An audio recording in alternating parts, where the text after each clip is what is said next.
के दौरे हुकूमत में किनाल रोड पर शहरियों को सैर व तफरीह की बेहतरीन सहूलियात फराहम करने के लिए करोड़ों रुपए की लागत से 1 दर्जन के करीब पार्क बनाए गए थे, जो अब मुकम्मल तौर पर वीरानी का मंजर पेश कर रहे हैं। शहरियों को सैर व तफरीह की सहूलियात फराहम करना मकामी इंतजामिया की जिम्मेदारी है ताकि अवाम सेहतमंद रह सके, लेकिन सांगड़ा हिल में नहर रख ब्रांच किनाल रोड पर आवाम की तफरीह और बच्चों के खेल कूद के लिए बनाए गए करोड़ों रुपए के लागत से पार्क मकामी इंतजामिया की नाअहली की वजह से खस्ता हाली की तरफ गामजन हो चुके हैं। नहर दे नाल जिन्ने भी पार्क तमीर होए ने करोड़ों रुपए की लागत नाल तमीर होए ने, फैमिली इनू इंजॉय करन आती है, लेकिन फैमिली नू खस्ता हाल वेख के छड्ड के चली जाती है। उसकी वजह यह है कि इत्थे जगह जगह गंदगी के ढेर लगे ने।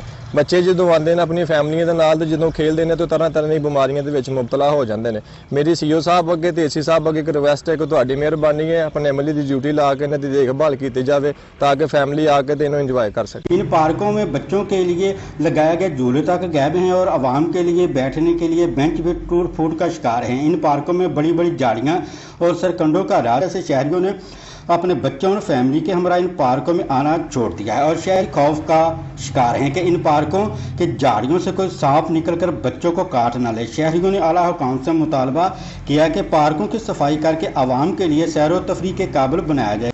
कैमरामैन मलिक आबिद के साथ वाशी न्यूज़ फैसलाबाद।